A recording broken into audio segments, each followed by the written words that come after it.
Under the stark white lights of the studio, the air is heavy, like a battlefield moments before the first shot. Cameras aim like gun barrels, and the murmurs of the audience blend with the anxious breaths of the production team, forming a symphony of tension. Tonight, the entire nation's eyes are fixed on two figures facing each other, Ethan Carter and JD Vance. On the interview chair sits JD Vance, the newly inaugurated Vice President of the United States, his posture upright, his gaze unwavering. A man the media once labeled a turncoat, someone who went from criticizing Trump to becoming his right-hand man. Across from him, Ethan Carter, the infamous talk show host, is preparing to strike. He is a master of twisting words, a man who can contort any truth into a sensational headline. For weeks, Ethan had scrutinized every statement, every past interview, every line in Vance's book, searching for weaknesses to turn this dialogue into a public trial. Ethan didn't just want an interview, he wanted humiliation. He wanted to make Vance a national disgrace before millions of viewers. But there was one thing Ethan hadn't accounted for. Some people don't come to defend themselves. They come to expose the truth. Ethan Carter leaned forward, a smirk slashing across his face. "Mr. Vice President," his voice smooth yet razor sharp, "your journey is astonishing, from labeling Trump as America's Hitler to shaking his hand and standing behind him. What do you call that? Growth? Or just a well-disguised political opportunity?" The audience held their breath. Vance remained still, his fingers interlaced, his eyes locking onto Ethan's like a sniper taking aim. "Ethan," he said, his voice low and sharp as tempered steel. "You want to dig into the past? Fine. But if you're going to play this game, play it right. I once criticized President Trump because I hadn't yet seen him through the eyes of the forgotten. The people I grew up with in Ohio. The ones you've only ever seen through a newsroom monitor." Ethan cut in, his voice rising with mockery. "Oh, forgive me, Mr. Vice President, but don't paint yourself as some hero of the working class. You wear $1,000 suits, sit in the White House, while those people are still trapped in rust and despair. You don't see the hypocrisy in that?" Vance tilted his head, a cold smile tugging at the corner of his lips. "Hypocrisy, Ethan? You think I forgot where I came from just because I no longer wear tattered clothes? Let me tell you something. My grandmother, the woman who raised me, once prayed over an empty dinner table. My values don't change with a zip code, but you? Have you ever walked through those rusted out towns, or do you just judge them from your ivory tower?" Ethan clenched his stack of cue cards, his face flushing red. "Don't dodge the question, Vance. You once called Trump a danger, and now you call him a vessel of God. Don't you see the contradiction, or are you just a master at twisting your own words for power?" The studio pulsed with tension. Vance leaned in, his voice dropping but slicing through the air like a blade. "Contradiction, Ethan, is sitting here pretending you care about the truth while distorting it to fit your narrative. I changed my views because I saw the results. Jobs returning, hope returning to communities you've never set foot in. But have you ever admitted you were wrong, or are you too busy building a monument to your own ego?" The audience murmured. Ethan fired back, his voice hissing like a venomous snake. "Results? You defend a billionaire while claiming to be the voice of the poor. Isn't it laughable that you wrote an entire book criticizing people like Trump?" Vance didn't blink, his gaze burning like a fire barely contained. "Laughable. Ethan is thinking a suit can erase my character. I wrote that book to tell the truth about where I came from, not to please people like you. And Trump? I saw him do something the media never did, actually listen to the forgotten." Ethan slammed his hand on the table, his voice cracking with fury. "Listen, he's an opportunist, and you're his latest puppet. You sold out your ideals, Vance, and now you sit here, draping yourself in faith and values to justify your betrayal." The entire studio fell silent. Vance stood up, towering and commanding, his voice booming like thunder. "Betrayal? Ethan, you dare use that word with me? When I was in Iraq praying before every mission, I learned what loyalty meant. To my team, to my principles. I haven't sold out anything. I stand here because I saw a man willing to fight for this country while you and your colleagues mocked from your cushioned chairs." Ethan sneered, but his hands trembled slightly. You pull faith into this like a shield, Vance. You talk about God and politics. Isn't that a dangerous mix? Or is it just another tool to manipulate voters? Vance stepped closer, his stare piercing into Ethan like a drill. Dangerous, Ethan, is when you think faith is something to be ridiculed instead of respected. I placed my hand on the Bible when I was sworn in not to establish a national religion, but to remind myself that this power isn't mine. It comes from something greater, and that scares you, doesn't it? Because you can't control it. Ethan sneered, his hands trembling with rage. You defend a billionaire while claiming to be the voice of the poor. You wrote an entire book criticizing people like him, and now you're groveling at his feet. Don't you see how pathetic you are? I wrote that book to speak for the forgotten, not to please journalists like you. And Trump, I saw him act while you just sit back and mock from your leather chair. Suddenly, Ethan raised his hand, holding up a USB drive, his smile turning wicked. Enough, Vance, I have this. A recording from an anonymous source, straight from your own mouth in a closed-door meeting in 2022. What did you say again? Trump is a clown and I'll use him to climb up, then toss him aside when I have power. The stupid voters will never realize it. Do you have anything to say, Mr. Vice President? The studio fell silent.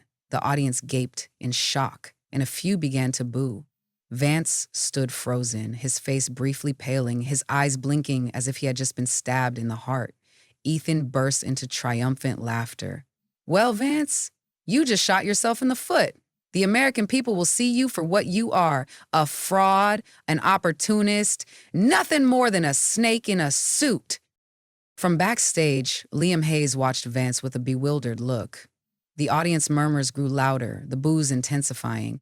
Vance took a deep breath, his hands clenching into fists, but he did not falter.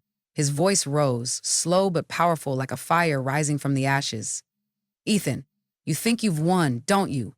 Yes, I said those words. I once thought Trump was a tool, a ladder to climb. But do you know what changed me? Ethan growled. Your ambition, obviously. You're not fooling anyone. But Vance stepped closer, his gaze burning like a furnace. No, the truth. When I met him, I saw a man who didn't just talk, he acted. He brought jobs back to Ohio. He gave hope to the very people I once wrote about.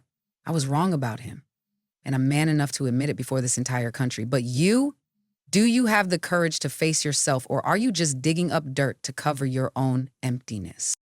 A scream rang out from backstage. A middle-aged woman, eyes red with fury and grief, stormed onto the stage, clutching a stack of worn-out documents.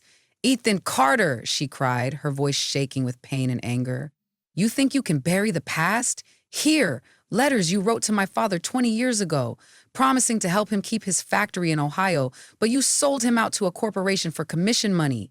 My father died in poverty, and you built your career on his blood. The studio went deathly silent. Ethan turned, his face drained of color, stammering, Who are you? I don't know what you're talking about. But the woman threw the stack of letters onto the floor, yellowed papers scattering like fallen leaves, and the audience erupted into boos. Vance remained still, his eyes cold as steel, his voice dropping to a commanding depth. Ethan, your past just slapped you in the face. You call me a traitor, yet you sold out people like her father to climb up to that seat? Ethan, pale and exposed, roared in desperation.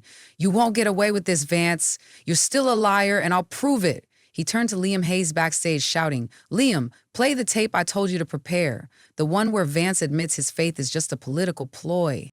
But Liam didn't move. He stepped onto the stage, holding up a USB drive, his voice shaky but resolute. No, Ethan. I won't do it. That tape is fake. You hired people to impersonate Vance, edited his words to smear him. But this, he held up the USB higher, this is real. A recording of you last week telling a donor that you would destroy Vance for ratings, that you didn't care about the truth, only blood on live television.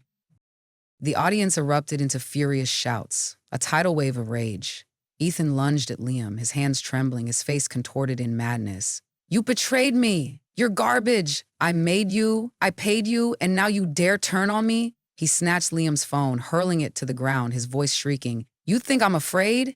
I'll burn everything down. Vance, you, this entire crowd of idiots. I have power. I am the truth here. Vance stood unmoving, his gaze cold as tempered steel, his voice cutting through the storm. Power, Ethan? You call your lies and dirty money power? You just confessed before the entire nation. You faked a tape. You sold out the truth for ratings. Look at the audience, Ethan. They're not fools. They see you for what you are. Ethan spun around, his wild eyes scanning the furious crowd, faces filled with disgust and rage directed straight at him. He took a step back, sweat dripping down his face, his voice cracking with panic. Shut up, all of you. I'm not wrong. Vance is the liar. The first tape was real. He admitted it. I was just doing my job, showing you the truth he's hiding. Vance stepped closer, his voice low but sharp as a knife slicing through Ethan's delusion. Your job? You call hiring voice actors to manipulate my words a job?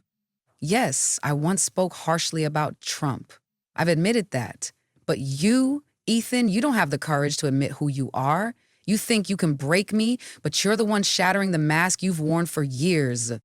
Ethan screamed, his voice cracking like shattered glass. Mask!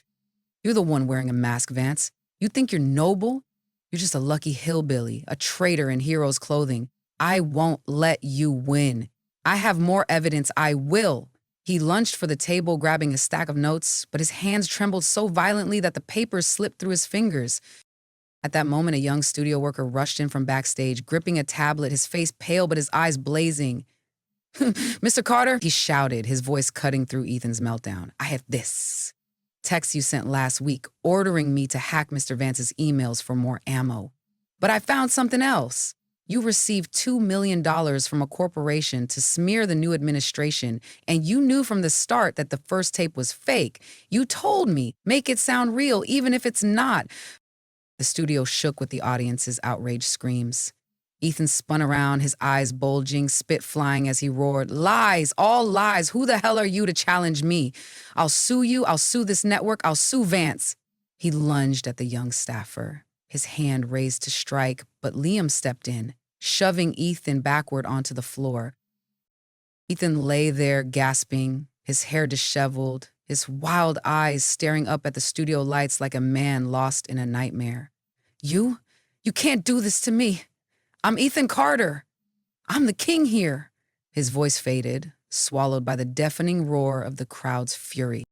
Vance stood tall, his gaze locked onto Ethan, his voice ringing out like a final verdict. No, Ethan, you are not a king. You are a man who sold out the truth, someone who believes that money and lies can buy dignity. You knew the first tape was fake, but you used it anyway, not in search of truth, but to satisfy your own sick ego. Look around. This audience, this country, they don't need someone like you telling them what to think. They need the truth, and I'm here to speak it, no matter how much you scream.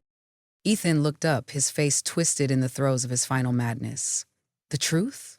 The truth is that you've already lost, Vance. The first tape was real. You admitted it. I still win.